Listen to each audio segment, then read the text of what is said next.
Bien, continuamos. Don Fafa. Formado bajo esa realidad, la que he descrito, fuimos a la cárcel, nos torturaron, vimos desaparecer a muchos compañeros muertos en la 40, era un papel demasiado denigrante, tú llegabas, te quitaban la ropa. ¿De qué año hablamos ahí? 1960. 60. Te ponían una expósita, una pela brutal que te rompían. A mí me dieron una pela con 2 instrumentos, un huevo de toro y un alambre de 3 ruedas, de 3 elementos compuestos. ¿De púa? Alambre. ¿Pero qué tipo de alambre era? De esos eléctricos forrados. Era el de la época, sí. Entonces, el que me dio más duro, que era el de los alambres, me partió todo el pecho y el otro me daba por detrás.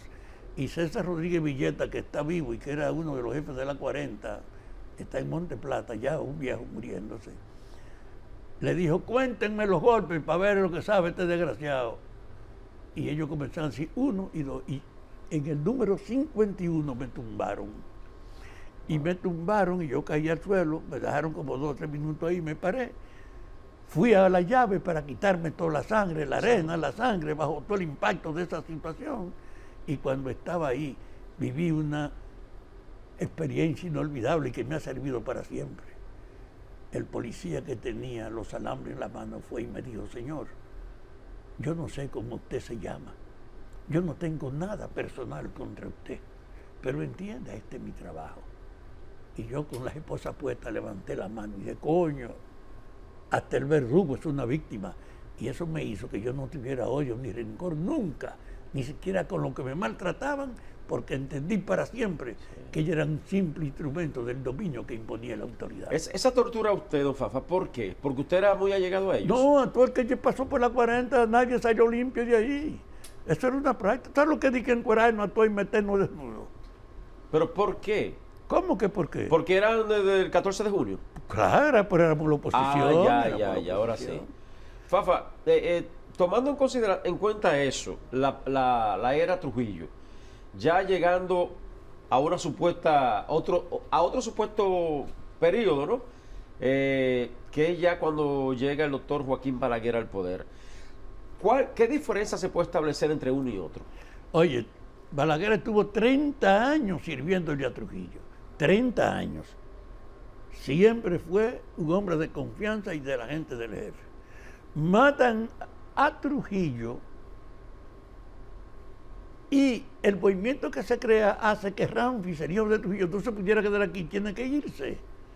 Y Balaguer era que estaba en el poder, pues lo habían puesto sustituyendo un hermano del jefe que era Héctor Trujillo Molina. Héctor Trujillo. Sí. Y entonces en enero de 1961, Balaguer tiene que renunciar ante un levantamiento en Santiago de un oficial de la aviación que se levantó protestando, fue y tiró 2 o 3 tiros a la aviación de la capital, y el jefe Balaguer tuvo que irse en enero del 61.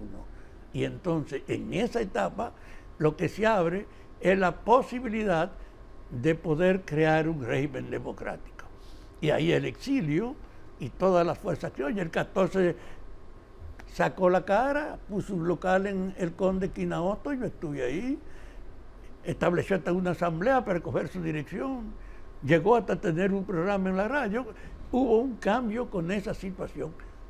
Pero ahí viene Bosch, y al llegar Bosch, en junio del 61, creo que fue que llegó, después de haber matado a Trujillo el 30 de mayo, comenzó a divulgar sus ideas, a ir a Radio Comercial a hablar, creó una corriente evidentemente de seguidores por su propia cultura y preparación, y con el proceso electoral Bosch lo gana. Bosch llega con el PRD, formado en Cuba. Claro, formado en Cuba, y entonces Bosch gana las elecciones.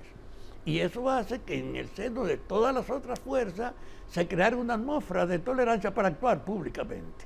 Okay. Pero el 14 de junio, viendo todo lo que pasaba, lo que hizo fue comenzar a prepararse para hacer un levantamiento militar aquí, para hacer una guerrilla. Para escoger su dirección, el 14 de junio hizo una convención con representantes de todos los pueblos donde había organizaciones del 14, para un ejercicio democrático. Okay. Y en esa convención era para escoger al presidente, al secretario general, a todas las... Yo aspiré a ser secretario de prensa y propaganda y competí con una estrella de esa época que era René del Risco Bermúdez. Pero a mí me conocían más que a Por favor, René. usted siempre ha estado vinculado con el tema de los medios y la cosa. En esa época usted aspiraba a jefe de prensa y propaganda. A jefe de prensa y propaganda del Oh. 14 de junio. Y René también. Lo del 14 de junio, ¿por qué? Porque fue creado un 14 de Fue junio. en el 14, el movimiento le puso, por sugerencia de Minerva, Sí. el nombre 14 de junio, para que nosotros nos veamos como la continuación de esos guerrilleros que aquí mataron. ¿Pero por qué 14 y por qué junio? Porque fue el día que vino la expedición de Ah, 1959 y mataron a todo el mundo. Ah. Ahora Minerva dijo que le pusiéramos 14 de junio porque era una forma de convertirnos en continuidad de ellos. Ok. 2, que aceptáramos su programa, tenía 5 puntos, como nuestro programa, para que trabajáramos de verdad por materializar su visión. Y 3, que escogiéramos una dirección nacional que echara a andar el movimiento, porque no teníamos.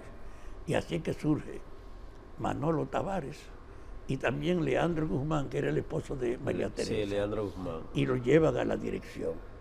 Entonces, ese movimiento es el que cuando caímos presos, se celebró el día 10 en una casa de Bonao, día 10 de enero, pero al otro día comenzamos a caer presos todos. Y pasamos entonces la experiencia de la cárcel, ahí murieron. Y entonces después de eso, el gobierno por la presión nacional e internacional tuvo que soltar a las mujeres. Eran además de Minerva y María Teresa, era Tomasina Cabral de Salcedo, Fe Ortega de Salcedo, una doctora, Cela Morel de la capital y Miriam Morales de Puerto Plata. Eran 7 mujeres que la llevaron allá. Vieron toda su experiencia y una de ellas, que es la única que está viva, es Tomasina Cabral. Era una joven recién graduada de arquitectura, muy linda, con un cuerpo llamativo, y cuando llevaron allá con ese tipo del sadismo de esos esbirros, Candito Torres, que era su jefe de seguridad y era también el de la 40, cuando ve a esa mujer le dice, quítese la ropa, como le decían a los varones. Y ella ni pestañó, no le hizo caso. Mire, coño, cuero viejo, le dije que se quite la ropa. Eso fue a Minerva. No, a mí, a la que A yo te Catalina. estoy, a la Cabral. Ah, ok. Minerva Cabral. estaba presa, pero es a la Cabral. Sí. Y entonces ella no le hizo caso y Candito vino y le agarró la blusa, que era como un jaque, abrió una bayoneta y con la punta de la bayoneta le abrió y le rompió el frente. Entonces él fue y le quitó la camisa y la dejó con el brasier y el pantalón. Wow. Mire, coño, le dije que se quite la ropa. ¿Usted quiere que sea yo que vaya? ¿Usted no quiere que la soben? ¡Carajo! Y ella ni se rió ni dijo nada y se quedó igualita. Y frente a ese hecho, él volvió y repitió. Con el fusil, con la bayoneta, le aló el pantalón de aquí adelante. Sí. Con la punta le rompió el pantalón hasta adelante, fue por detrás y lo completó, y él fue y le sacó el pantalón y la dejó en panty y en brasier. Y cuando la dejé en panty y en brasier, que la gente ve ese cuerpo, que fue una tentación para todos esos virus que estaban ahí, tenía 25 años. Era una Ella no mujer muy lloró ni linda. nada. No, se quedó igualita. Es un gesto inolvidable. Entonces, cuando se queda así, le dice Candito Torres, mire, quítese la ropa, o usted quiere que yo se la quite para que la sobe, a lo mejor usted está soñándose con otra cosa. Ella no le respondió y no le dijo nada, entonces él fue y le rompió el brasier Ay, ay, y ay. la dejó con el seno afuera y los panty puestos. Y entonces le dijo, ¿qué usted quiere? ¿Que yo también le quite el panty? ¿A lo mejor usted quiere que yo le toque el sexo? ¿Qué es lo que usted parece? Quítese la ropa.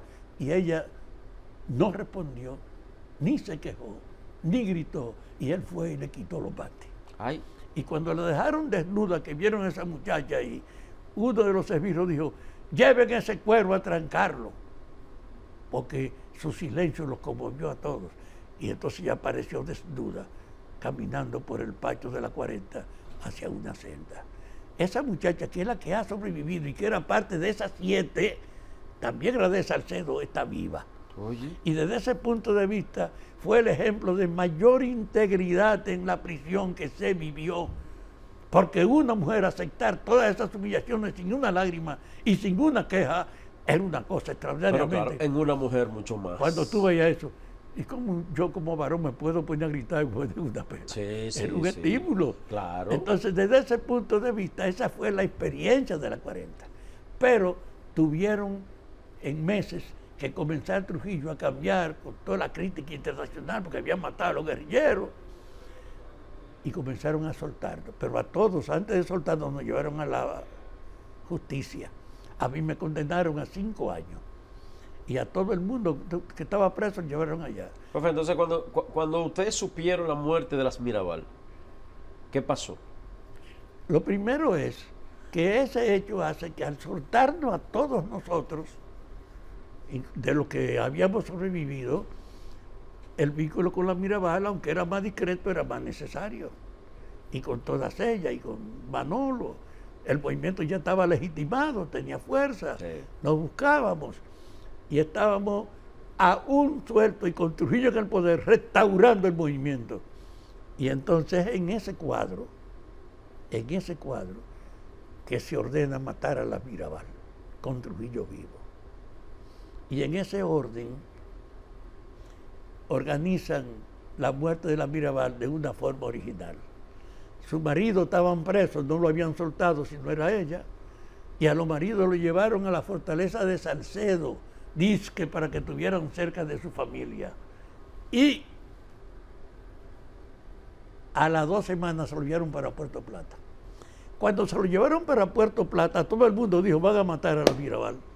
E incluso la directora de la escuela, que se llamaba María Teresa Brito, que era amiga de Minerva, de la escuela secundaria, fue donde ella el día que la mataron, antes de ella salir para Puerto Plata.